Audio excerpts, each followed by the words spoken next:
I'm Don McGhee, and in front of us is a bunch of beautiful glass. We were at the 27th annual All Depression Era Glass Show and Sale last year.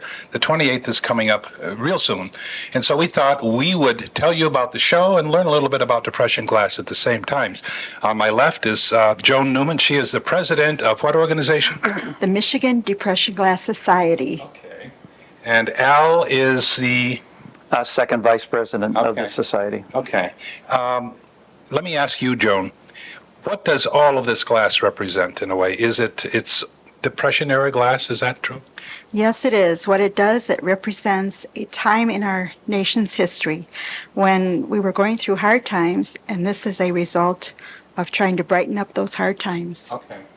So, Al, I was thinking that maybe if Depression era meant that you get depressed when you think about how much you spent for the glass or for the dinnerware. That's not true. That's not true. Okay. First, tell us when the show is, where it is, who should go, and what it costs and so forth. Okay. The show is November 4th and 5th.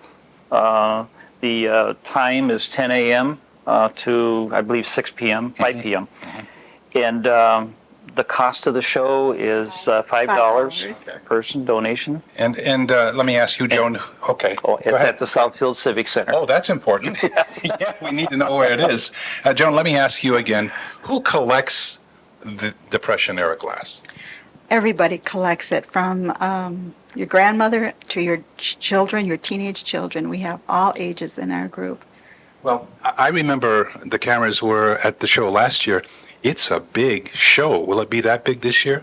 Yes, it will. It'll be the same size, and we hope to get as many or more patrons. Any idea about how many people attended last year? Joan, do you remember? I think it was 2,500. Oh, that is big. And there had to be thousands and thousands and thousands of pieces of this various dinnerware. Yes, there were. When you walk in the room, it'll take your breath away. There's so much glitter. Well, both the two of you brought some samples of Depression era glass, so let's talk about that. Al, let's talk first. That's a candlestick holder, I guess. That's a candlestick holder. But Don, I'd like to step back just a little bit to the show. Okay. This show in the Southfield Pavilion is one of the few shows in the United States that is exclusive Depression era glass, and really it goes from the 1920s up to the early 50s, but it focuses on the Depression era.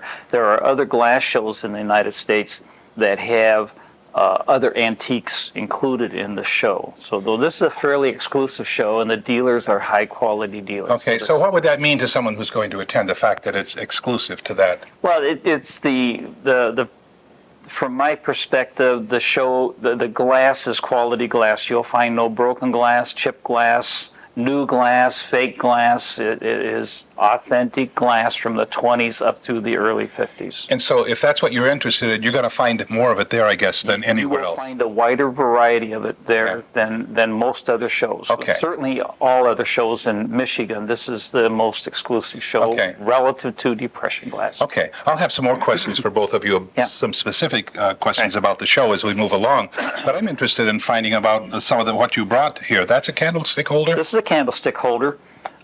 It is called iris. It has an iris flower on it. It's crystal. Crystal?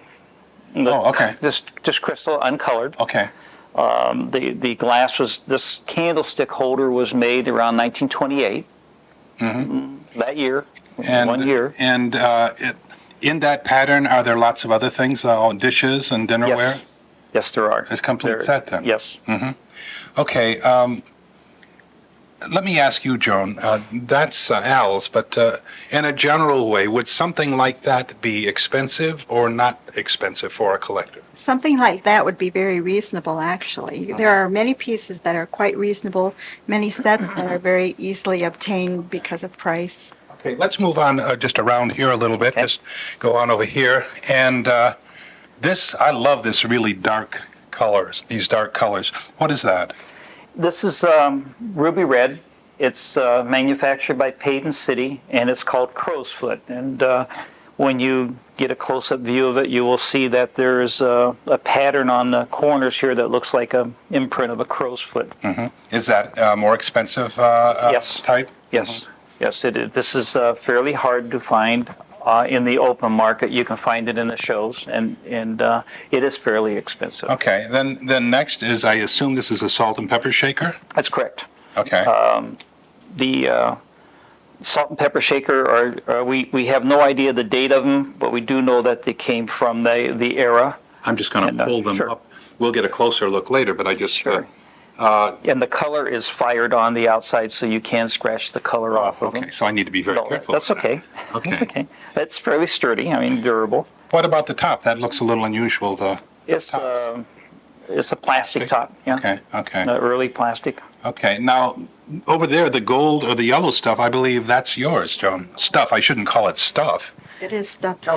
That's called Madrid, and it's from the Federal Glass Company from 1932 to 1939. So it's quite old.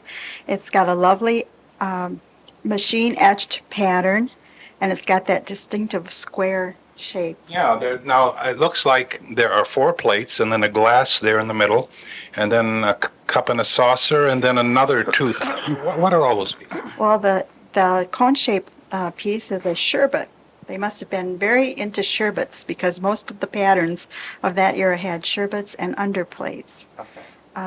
There are a lot more pieces in that pattern, lots of serving pieces, so you can set a beautiful full table with that pattern. And then a cup and saucer. Cup and saucer, footed goblet, and the salad plate, the luncheon plate, the dinner plate. Okay. About what would be the range of cost of that pattern? Some pieces go for $5, and other pieces, like the tumbler, goes for about $30.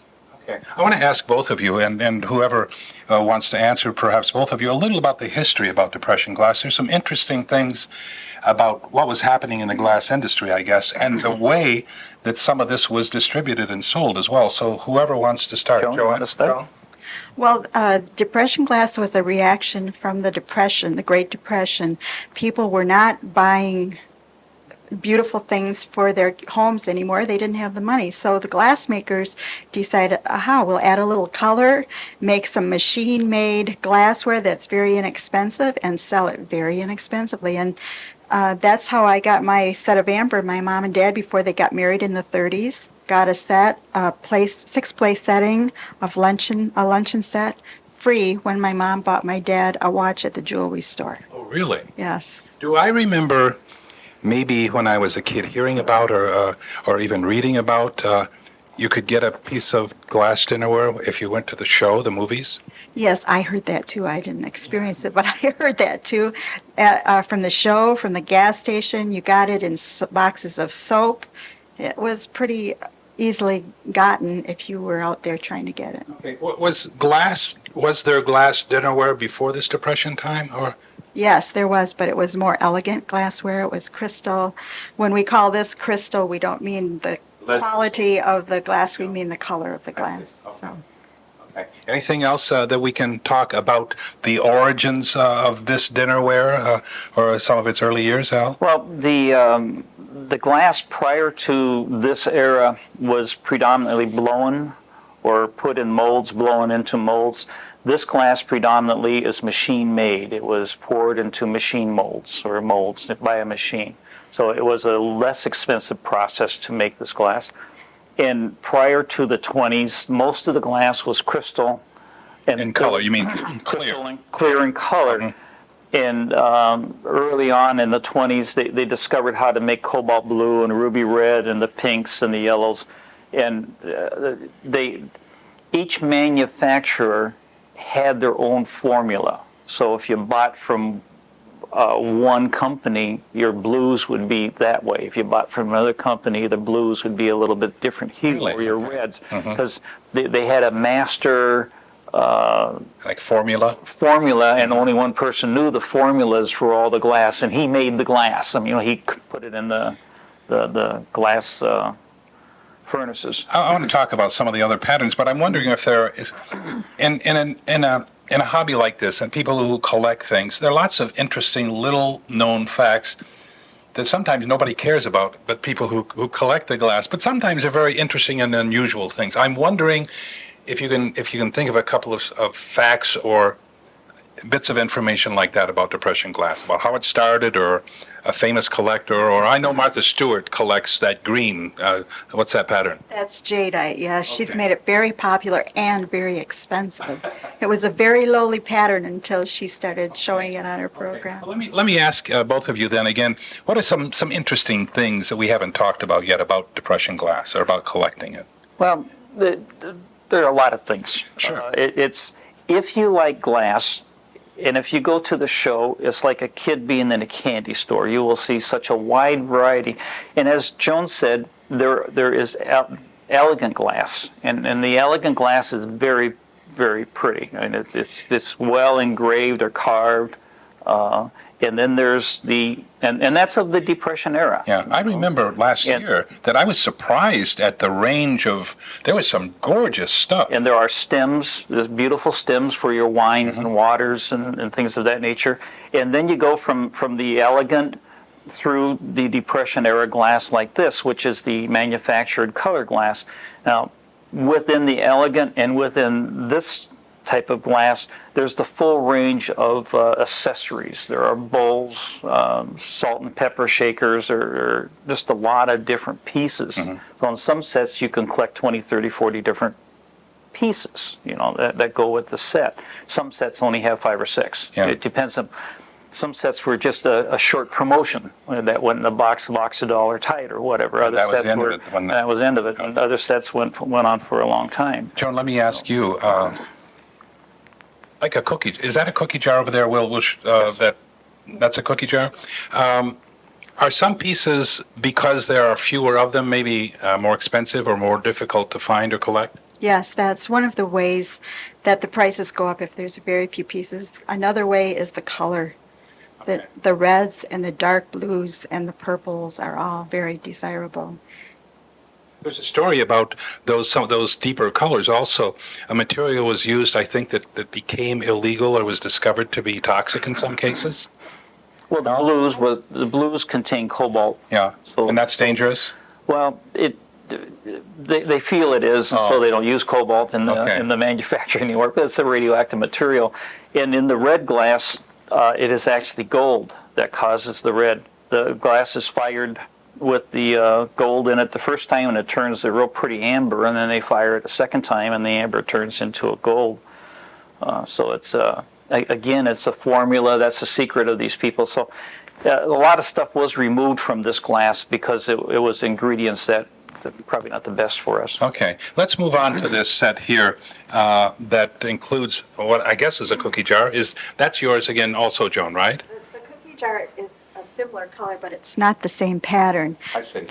The dishes are called Black Optic, made by Hocking Glass Company from 1929 to 1933. Is that the company that became Anchor Hocking? Still in business today, one of the very few glass companies that's still in business today. And it's just a nice Art Deco pattern that even people who love modern go for that pattern. So. Joan, I know that the best way to find that pattern or any pattern on the table or any pattern that exists in Depression era glass is to go to the glass show. I know that's the best way, right? Yes, it is. Okay. But how, other than a glass show, I mean, in between glass shows, which happen once a year, do you find access to this or other patterns that you're interested in? Yes, you can find them at antique malls now because glass is one of those things that only has to be 50 years old to be antique. Mm-hmm. And so a few years ago, people wouldn't be caught dead having Depression glass in their booths in antique shows and malls, but now it's everywhere. And if you're very lucky, you can find someone who doesn't know what it is in a garage sale, but that's not very often anymore. Okay. So you can find it then in lots of different places. Garage sales, is that possible to find it there? Once in a while nowadays. It's a little hard nowadays. Everybody knows what it is. Okay. I'm going to ask both of you secrets. It's just the three of us. Nobody else is here. Nobody else is listening. Some secrets for collecting Depression era glass. Let me ask you first, Joan. Some secrets I won't tell anybody. Okay, that's between you and me, and I guess Al will hear it. What are some secrets for either finding good deals or finding what you're looking for or whatever? The only secret I know is to go often, and it's a secret because you don't want anybody to know how often you go looking for it. Okay. Or how much you're interested in it either, I suppose. or how much you pay for it. Okay, Al, same question, just between you and I. There are several things that I use. One is books. And on the corner of the table over here, there are some books by Gene Florence. And we'll show all of those too, because those are valuable. They're very valuable. We have, there are books on kitchenware, there are books on elegant glass, there are books on the lesser expensive glass, there are books on etc. Relative to glass. And it pays to buy 2 or 3 of these books and learn a little bit about it. Because when you go to garage sales or when you go to house sales, you will find some of this glass, 1 piece, 2 pieces. Depression era glass was used in the bathroom, it was used in the barn, it was used in the garage, it was used in the kitchen, it was used in the living room, it was used in the dining room, light fixtures, it was used, oil lamps. Oh, so you're saying not that cups and plates and saucers were used in those places, you're saying that things were made to be used in those areas. That's correct. Oh, okay. That is correct. The oil, certain types of oil containers were of the Depression era glass. So you will find the product in a lot of places. So if you read a little bit about it and learn a little bit about it, you will find a lot of interesting things. As an example, these are towel rings. Okay. And they fit on a little wooden peg on the wall, and your towel would fit through here. Well, people thought they're curtain rings, but they're not. They're towel rings. Okay. You've got 3 colors there. We have 3 colors. So they pop up once in a while, and you say, "Oh, I know what that is," and you buy it for whatever. And that wouldn't be connected to a dinnerware pattern necessarily. Just Nope. It was a separate piece. It's a separate piece of glass. And all those other things you were talking about might be the same way, just separate individual. This is correct. A shot glass made That out looks of like depression. new. No. But it looks, it looks unused. This is 1934 to 1936, and it's a colonial knife and fork pattern. So you have things that interesting like this. This is the same pattern? No, this is, we have no idea what the pattern is, but it is a cigarette holder and an ashtray that fits on top. Interesting. And the ashtray stays on top so it keeps the cigarette from drying out. Right. Interesting. So if you become accustomed to recognizing the glass, because there is new glass and there's old glass. So you learn a little bit, become accustomed to recognizing the glass, and then, it's fun collecting. Okay, I want to ask you about new glass. When you say new glass, do you mean copies of the original? Is that what you mean by new glass? Or Twofold, yes. Copies of this. And what has happened in the industry is that back in the 20s, there were 30, 40, 50, there were a lot of glass companies, and they started to merge. And by the 30s, they were down to a fewer number. And the die, not the dies, but the molds passed on from firm to firm to firm. And some of the firms recently have purchased these molds, and they're remanufacturing the glass. So there is new glass out there. It is of a different color, it is of a different feel, a different texture, and a different thickness. They've got the original molds, but they don't have the original formulas? Don't have the formula for the original glass. This is correct. Interesting. Well, let's, what was this? You said this is like an Art Deco style here. What was that called again? Okay. This salt and pepper shaker over here, this light blue glass, is that yours, Al? That's one. What do you call that? This is called Radiance, is the pattern. Radiance glass came in several colors. Blue is one of them. The ladle that is back here, which is in an amber or sort of color. Same pattern. It's the same pattern, and there's a crystal in that pattern. Yes, and it's 1936 to 1939 when Radiance was made. So only during that short period. So that means that's probably more expensive. There was less of it made? Well, most of this was only made in a very short period, 2, 3, 4 years. Okay. And then they went on to another pattern and another color, and it goes on and on. Yeah. This other blue up here, that's interesting. The glass fork and knife, that's kind of unique, isn't it? Yes. But that is a garage sale item. We found that in a garage sale. Oh, really? And we found it for a very reasonable amount of money. I bet it. If you were to sell it, it wouldn't go for that reasonable amount, though. It's what's it worth Well, around $45 to $50 for the set for the pair? set. Yeah. Okay, and then the glasses and the other cup and saucer. The cups and saucers on top and the plates right here in front of me. This is called Blue Lace. And again, this was produced from 1934 to 1941. It is Hazel Atlas Glass Company produced it. As Joan said, it is a desirable color to collect, so it is a fairly expensive pattern to collect. Compared to the pink pattern that's up here in the corner, this is called Homespun up here in the corner, and that's a fairly inexpensive pattern to collect. And what color is that particular color? Excuse me. Just a pink. Oh, pink. Okay. Joan, let me ask you, how did you get started as a collector in Depression era glass? I bought some sherbets at a rummage sale, and then I found out that they were Depression glass. Oh, so you just bought some pretty sherbet. Because I thought I liked glass to begin with, and then I found out what they were, and it just got me hooked. I'm interested. How did you find out? I have a friend who took me to the glass show, actually. Oh, okay. So you didn't know what you had until you went to the show? Right. Right. And I only paid about 10 cents for them.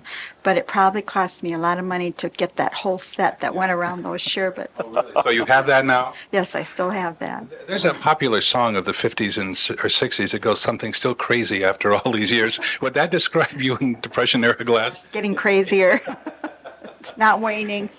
So is storage become a problem?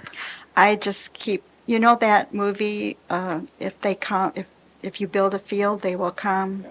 I believe in just getting more cupboards. Okay, and filling them. If the glass comes, get more cupboards, that's all. Do you use your collection? Yes, I do. I use it a lot. Oh, that makes it more fun, probably. Yeah. Al, let me ask you how you got started collecting. Approximately 25 years ago, my stepmother mailed out a single plate of the Miss America pattern, which was my mother's. And she was cleaning the house out, and she said she found this dish, and she knew it belonged to my mother, and so she mailed it out to me. So like Joan, I went to the book and went to the glass show and says, "What is this?" And learned it was Miss America. Now we have a set of 12, plates, cups, saucers, glasses, So like Joan, this very inexpensive plate became a very expensive collection, but we use it all the time. It's used for the holidays. But you are, not only are a collector, but you're a dealer also, yes, right? Correct. Okay. And where's your business? We do both shows on the weekend, and we have a shop up in Okemos. Oh, okay, okay. But you still collect? Yes, absolutely, because it's a fun thing to collect. Besides having hobbies of working on furniture and restoring cars and restoring boats, you get interested in a lot of things, and this is a very fun hobby because you look at this stuff and you say, somebody created that, and it was created with some very crude machinery in a very crude facility, and it's very pretty. And so you begin to appreciate the labor of love that went into making this glass by all of these craftsmen. And when you see that, you gain a better appreciation for it. You see things like this rooster. Yeah. But just a beautiful piece of glass. Now that's molded glass, right? That's a piece of molded glass, but that's from the Depression era. I don't know the company, but there are several companies that make roosters like that. But it's very pretty. Yeah. And it's just inexpensive glass. I think one of the things that interests me, I don't collect, but that I find interesting, is like that pink set over there. What was it? The pattern? That's homespun. Homespun. I find it interesting because it reminds me of the dinnerware my grandmother in Southern Illinois used when I was a kid of 7 or 8 years old. This is probably true. It was different, but it was a similar color, and it just reminds me of the glass was produced for 10 years, 1939 to 1949. And I think it looks quite elegant. I mean, it's very, very pretty. Yes. Well, let's remind people again, Joan, all of this and hundreds times more of this and all the colors and all the patterns and many things more you can see when and where. On November 4th and 5th at the Southfield Pavilion, we're going to be having a huge Depression Glass Show. It's worth coming just to see the glass. Bring lots of money. If you want to buy some. But Al, let me ask you. You don't have to bring a lot of money to get started, do you? No, you do not have to bring a lot of money. There are inexpensive pieces and there are expensive pieces. The price range will go from $2, $3 for some items up to the tumblers on the table here in blue are worth several $100s a tumbler. Oh, really? Yes. For one? Yes. Oh, you don't drink out of those, do you? No. I wouldn't think so. But it's the rarity of them. Okay. They are extremely scarce. And those are, you said that's etched pattern? That is pressed. Pressed, Not okay. etched. None of this glass here is etched. Because that makes it too expensive. That's Yeah, correct. It okay. is. That's right. Okay, one last thought before we wrap this up and get ready to go to the glass sale. Mm-hmm. Is there a last thought that you have for us? I can show you something here. Okay. If I can reach across the table this here. big bowl here. Okay, we didn't talk about that. This big bowl. I need to get the little slip that goes with it. We bought this the other day in a garage sale. Paid $1 for it.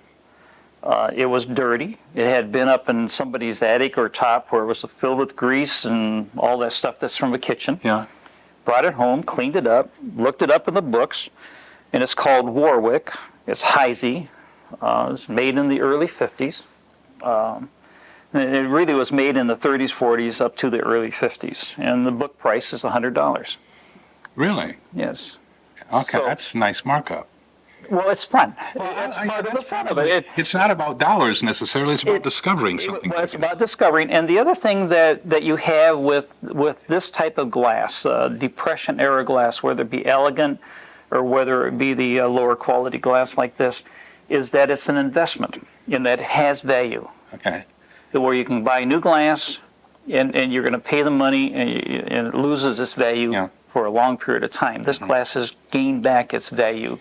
And if you're careful of how you purchase it and what you pay for it, you will have something that's an investment. Okay. Now, I've heard that there are fads in antiques and a lot of collectibles. Correct. Things are very popular for a while, and that boosts the price up, and then people lose interest and the price goes way down. What about Depression era glass? How does that fit into that sort of situation? The price on Depression glass has never gone down. Okay. It has continuously gone up from people who are in our club who started to collect it many years ago for a penny and a dime and a nickel product, or it has continued to go up. It has never gone down. Okay, I guess I have one final question. If someone is kind of a collector of Depression era glass or would like to learn more about it, could they attend a meeting of your society to find out about it? How would they go about finding out about the We organization? meet the first Monday of the month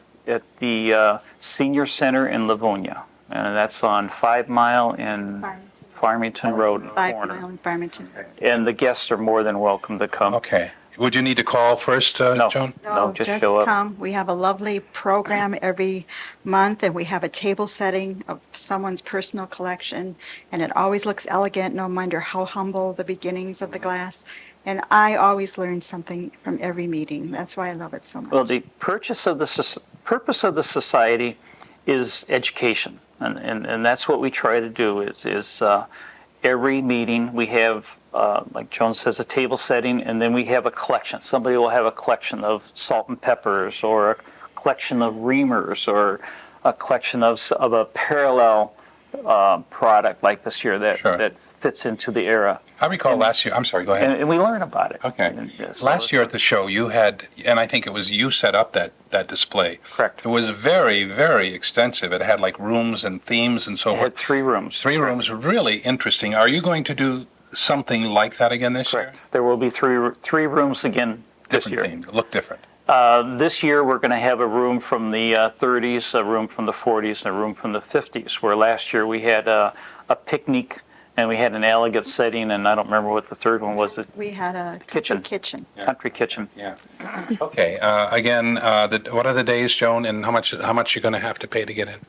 It's the 4th and 5th of November at the Southfield Pavilion, and it costs $5 donation to come in. And to add to this, the Jean Florence, the author of many books. Are those some of those books there? These Yeah. books on the table. The author of many books Yeah. on Depression-era glass will be there selling his books, naturally. Sure. But he will, if you have a piece of glass that you don't know what it is, and you would like to find out its relative worth, because he won't give you an exact price, but he'll probably say it's cheap or very expensive, whatever. And he will identify it. Oh, really? The pattern of the Pattern manufacturer? of it and the manufacturer of it, when it was made, and all this good stuff, because he's got all that registered in his brain up here. But he'll do that for free, and he's a very enjoyable person to talk with. Okay. So if you have a piece and you want to learn about it, bring it in. Hey, and for Lathrup Village residents, it's not far to go either. No, it's not. Thank you both very much for sharing some of your collection with us.